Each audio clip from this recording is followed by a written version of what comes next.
Good evening. Americans have started voting for their president in a crucial election that's too close to call. After a bitter White House campaign that cost billions of dollars, Democratic President Barack Obama and Republican challenger Mitt Romney are looking to a handful of states to decide the outcome. The tiny town of Dixville Notch in the U.S. state of New Hampshire was by tradition the first to vote for the country's new president. Its 10 voters turned in results that seem to be indicative of how divided the country is. For president, this has never happened before in Dixville. We have a tie, 5 votes each. President Barack Obama spent the last full day before the election speeding across 3 crucial swing states to make his case. In Iowa, he had a famous friend help him out. Into my hand. The American dream and an American reality. Our vote tomorrow is the one undeniable way we get to determine the distance in that equation. In Ohio, Obama got a boost from another famous face who reworked a hit song just for the occasion. I got 99 pounds, but Mitt ain't one. That change is also on the way. We know this is not an overnight thing, but we absolutely want to go forward. We don't want to go back. In Wisconsin, Obama delivered the kind of speech that got him elected the first time round 4 years ago. We have come too far to turn back now. We've come too far to let our hearts grow faint. Now's the time to keep pushing forward, to educate all our kids and train all our workers, create new jobs, bring our troops home, care for our veterans, broaden opportunity, grow our middle class, restore our democracy, and make sure that no matter who you are, no matter where you come from, no matter how you started out, no matter what your last name is, you can make it here in America if you try.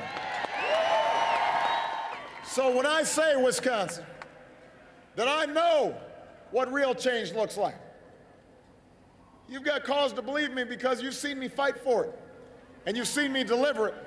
You've seen the scars on me to prove it.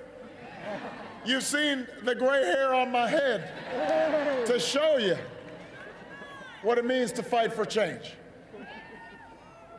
And you've been there with me. And after all we've been through together, we can't give up now. No! Because we've got more change to do.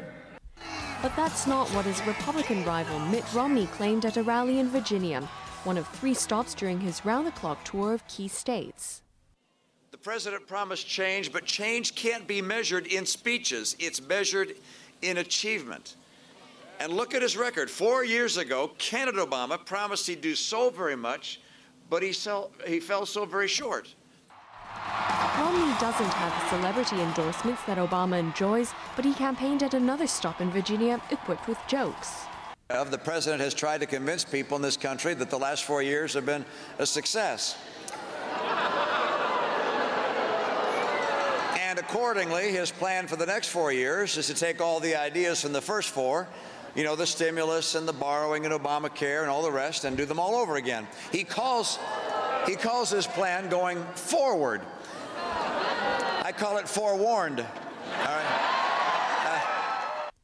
In Ohio, Romney gave it one last attempt. We've journeyed far and wide in this campaign for America's future, and now we're almost home. One final push and we'll be there. We've known many long days and short nights, and now we're close. The door to a brighter future is there. It's open. It's waiting for us. Obama has a slight and steady lead, which some strategists think may have been widened after Superstorm Sandy pummeled the U.S. East Coast last week. When the storm hit, President Obama had to take off his campaigner-in-chief hat and resume the responsibilities of the presidency. And when he did that, he got to look like a leader. He was being a leader. He got to go comfort voters. You know, there's these really touching photos of him comforting voters that are sobbing, that have lost everything.